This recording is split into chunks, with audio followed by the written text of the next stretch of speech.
Steelers Nation, what a week it has been.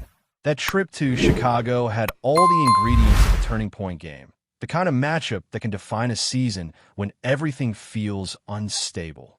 From the moment the team stepped onto the field at Soldier Field, you could feel the intensity. The wind cutting across the stadium, the crowd roaring like it had been waiting all year for this moment, and a Pittsburgh roster dealing with last-minute changes that forced everyone to shift gears instantly. It was one of those afternoons when a team either folds or fights, and Pittsburgh chose to fight, even if the result didn't go their way. With the starter sidelined, all eyes shifted to Mason Rudolph. He walked into that huddle knowing exactly what the moment demanded. There was no easing in, no dipping a toe in the water to test the temperature. He wanted to strike fast, strike deep, and make a statement right from the opening snap. His very first throw of the game was a bomb toward his newest target, the receiver who arrived in the offseason surrounded by sky-high expectations and the kind of pressure that comes with being paid like one of the league's elite. Rudolph saw a matchup he liked, trusted the look pre-snap, and let it rip. The idea was to set the tone early, to let Chicago know that Pittsburgh had come to push the ball, not to play timid. But football is cruel. The pass floated just long enough for a Chicago defender to spring into action and make an acrobatic interception that electrified the stadium. It was the kind of play that flips energy instantly, and you could almost feel the breath get knocked out of the Steelers sideline for a second. Even so, Rudolph didn't flinch. After the game, he made it clear he would take that shot every single time because he believes in the receiver on the other end of it. And honestly, that mindset tells you a lot about why the coaching staff trusted him to step in under pressure. He wasn't tentative. He wasn't rattled. He was aggressive, and he stayed aggressive. As the game unfolded, you could see Rudolph trying to keep the offense steady.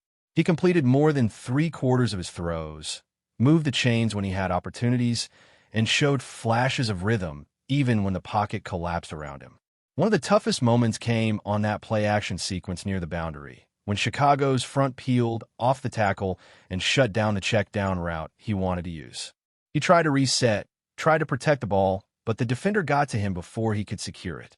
That fumble turned out to be another jolt that swung momentum toward Chicago, and Rudolph admitted afterward that he has to handle situations like that with more care. Still, you could see he was processing the defense well. The Bears simply executed with precision on that play. Meanwhile, the Steelers' offense as a whole never seemed fully synchronized. There were sparks, quick drives that showed promise, individual plays that made you think the game was on the verge of leaning back toward Pittsburgh. But there were also long stretches where everything felt disjointed. Missed assignments, stalled drives, breakdowns in protection. Those issues kept popping up. And on the other side of the ball, the defense had a night just as turbulent. There were moments when they came through with big stops, moments where the energy shifted thanks to a defensive score, but there were also gaps in coverage that left Chicago's young quarterback picking apart the middle of the field. That defensive inconsistency has been a theme all season, but became even more noticeable in this matchup. The structure of the coverages left linebackers stuck in uncomfortable positions, trying to defend multiple routes at once while still being responsible for reading the run. You could see the frustration on the field, especially when Chicago kept finding that soft space between the hash marks. Pittsburgh's defenders were put in situations where they had to cover too much ground, giving Chicago an advantage snap after snap. On top of everything, the injury bug hit at the worst moments. Joey Porter Jr. left the game with a hip issue after earlier dealing with a leg scare, and his absence opened up even more holes in the secondary.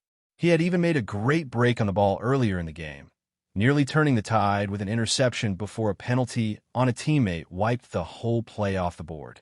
To have him sidelined for the rest of the game was a major blow. And then came Broderick Jones, who exited after suffering a stinger while blocking on the edge.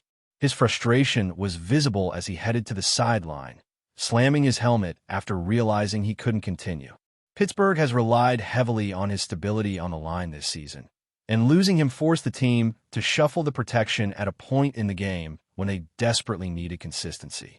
Those injuries, paired with schematic problems on defense and an offense still trying to find stable footing with a backup quarterback, created the perfect storm.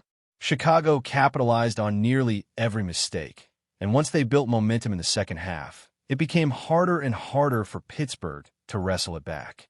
The Bears moved the ball methodically, taking advantage of mismatches and forcing the Steelers' defense into reactive mode instead of attacking mode. The final minutes felt like a tug-of-war that Pittsburgh couldn't quite win, no matter how hard they try to claw back. Now the team sits with a record that suddenly feels uncomfortable, falling to 6 wins and 5 losses in a division as competitive as the AFC North adds a layer of urgency that wasn't quite as heavy a few weeks ago. Teams in the division aren't slowing down, and every misstep from here on out tightens the margin. The playoffs are still within reach? Absolutely, but the path just got steeper. And what makes it tougher is knowing that some of the issues, especially on defense, aren't new. They've been lingering, resurfacing year after year, and players are beginning to voice their concerns openly. When linebackers are talking post-game about being out of position because of the calls, when they're pointing out that the same problems never seem to get corrected, it becomes impossible to ignore. But even with all that turmoil, one thing is clear. The team still has the talent to compete. They just have to clean up the details, stabilize the scheme, and give their playmakers a chance to operate without constantly being put at a disadvantage. And it starts with evaluating performances like the one Rudolph had in Chicago. Under pressure, under unexpected circumstances, facing adversity from the opening snap, he kept battling. He made mistakes, yes, but he also kept the offense alive and showed he could be trusted to push the ball and stay poised. Considering everything he had to deal with, injuries, shifting protection, crowd noise, defensive breakdowns, it raises the question every fan has been asking since the final whistle. How do you grade his performance, given the chaos surrounding him? And as the dust settled from that chaotic afternoon in Chicago, the conversation around the Steelers shifted from the scoreboard to the deeper issues that keep bubbling to the surface, the ones that have followed this team from season to season like shadows that refuse to fade. You could feel it in the post-game interviews, in the tone of the locker room, and even in the body language of players walking off the field. There was frustration, but not the kind that comes from a simple loss. It was the kind that comes from feeling like the same problems keep repeating no matter how much effort the players put in. One of the voices that cut through the noise was Patrick Queen, who didn't hold back when talking about the difficulties the defense faced. You could sense the sincerity in what he said, that mix of irritation and exhaustion that only comes from living through the same scenario too many times. When a linebacker talks about being stuck between responsibilities, torn between reading the run and trying to cover routes that stretch across the field, it's not just commentary. It's a warning sign. And Queen's words painted a picture of a defensive scheme that keeps placing players in impossible positions, like they're being asked to solve a puzzle without all the pieces. Watching how Chicago attacked the middle of the field, it became obvious there were structural issues. The Bears kept sending receivers in tight, ends-into zones where Pittsburgh's defenders couldn't get to in time, creating easy throwing lanes for a young quarterback who barely broke a sweat. When the linebackers had a shade toward the run, Chicago slipped receivers right behind them. When the defenders drifted deeper to cover those routes, a quick throw underneath was available.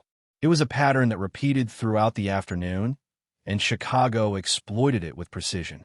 What makes the situation even tougher for fans is knowing that this isn't a new problem. The middle of the field has been a weak spot for years. Opposing offenses know exactly how to attack it because the coverage structure rarely changes. And when Queen mentioned that these issues could have been adjusted during the game but weren't, it added another layer to the frustration. It leaves you wondering why the same vulnerabilities persist year after year, even with different personnel and different matchups. At some point, it stops being a matter of execution and starts becoming a matter of philosophy. Players can hustle, make incredible individual plays, and force turnovers, but no defense can thrive long-term if its structure consistently asks players to cover ground they simply cannot reach. And you could see how draining that became on Sunday. Even when Pittsburgh scored a defensive touchdown, even when they had flashes of aggression, the Bears kept finding ways to stretch the defense thin.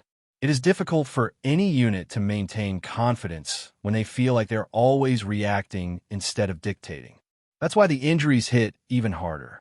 Losing Joey Porter Jr. in the middle of all this was like losing a stabilizer. When he returned after the initial leg scare and made that break on the ball late in the first half, it felt like one of those moments that could tilt the momentum. But the penalty nullified it, and shortly after, he left again with a hip issue. His absence opened the door for Chicago to keep attacking areas of the field that were already strained. Porter's energy, his length, his physicality on the perimeter, those are traits that usually help mask some of the interior problems. Without him, the defense looked even more uncertain. And then came the loss of Broderick Jones. Watching him slam his helmet in frustration told you everything you needed to know about how much he wanted to stay out there. Transitioning from the right to the left side earlier this season wasn't easy, but he embraced the move and had been anchoring the offensive line with steady progression. When he went down with that stinger and had to come off, the line immediately felt the impact. The protection shifted, and you could see the ripple effect on the offense. Chicago's front got more confident. The pocket became more chaotic, and Rudolph had to adjust with every snap. That's the thing about football. Even one injury can change everything, and Pittsburgh didn't deal with just one. Multiple starters leaving the field on a day when the team already had to rely on its backup quarterback created the kind of pressure that even the toughest rosters struggle to overcome. And when you mix injuries with schematic issues and the natural chaos of a road game, you get exactly what happened on Sunday, a fight that falls just short. But even in a loss, there were lessons to take away. Rudolph's resilience was one of them. For all the criticism backup quarterbacks often receive, he showed a level of composure that you cannot fake. He didn't hang his head after the early interception. He didn't panic when the fumble shifted momentum again. He kept his eyes up, kept the offense moving, and kept Pittsburgh within striking distance. When the protection held, he delivered accurate throws. When Chicago sent pressure, he made quick reads and kept drives alive. And none of this happened in comfortable conditions. That's why evaluating his performance isn't as simple as reading numbers off a stat sheet. You have to look at the circumstances. He walked into a hostile stadium with a patched-up offensive line, a run game that never fully found traction, and a defense that kept putting him back on the field with little margin for error. And yet he stayed competitive until the final whistle.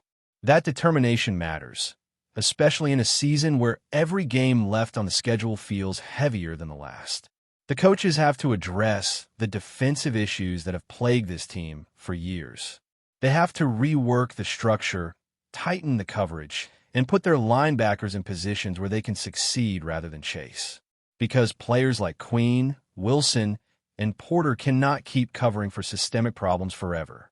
Eventually, the scheme has to evolve. Otherwise, the defense will continue relying on big splash plays to stay in games instead of building consistent stops. But before we dive in, don't forget to subscribe to Steelers Nation Central and hit the like button on this video. Your support helps us keep bringing you the latest updates on the Pittsburgh Steelers. And don't forget to share your thoughts on the news in the comments below. A wave of shock has hit the Steelers organization, sending fans and insiders into a frenzy of speculation. Sources close to the team have reportedly confirmed that an urgent announcement was made behind closed doors, leaving players, staff, and supporters reeling. While official details remain scarce, whispers suggest that the news could involve a major upheaval within the team, potentially impacting both the locker room and the franchise's future. Eyewitnesses claim the atmosphere in the Steelers' facilities has been tense, with unusual security measures and restricted access raising eyebrows. Coaches were seen holding intense private meetings, and players appeared visibly shaken during practice sessions. Fans on social media are already theorizing about the nature of the announcement, with speculation ranging from a sudden management shakeup to an unforeseen personal tragedy affecting key figures in the organization. Insiders caution that nothing is confirmed, yet the intensity of the reaction hints at the gravity of the situation. Rumors have spread like wildfire, fueled by anonymous posts, cryptic messages from team officials, and unusually hushed press conferences. Analysts are now debating the possible ripple effects on the Steelers' upcoming season, with some suggesting that morale in the locker room could be deeply affected. The sports world is watching closely, as even rival teams seem captivated by the sudden turmoil. Fans have flooded forums and social media platforms, attempting to piece together any shred of information, yet official statements remain frustratingly vague. The uncertainty has created a mix of concern and curiosity in every minor detail, be it a tweet, a change in training schedules, or the absence of certain personnel, has been scrutinized for hidden meaning. While the situation remains fluid, one thing is clear. The Steelers organization is facing a moment of unprecedented tension. Whatever the cause, the reverberations of this urgent announcement are unlikely to fade quickly. As insiders continue to drop hints and speculation grows wilder by the hour, the world waits with bated breath to learn what exactly has shaken one of the league's most storied franchises. That's it for this update. If you enjoyed the video and want to keep receiving exclusive news about the Pittsburgh Steelers, make sure to subscribe to Steelers Nation Central and give this video a like. We always look forward to hearing your comments and opinions. See you in the next video.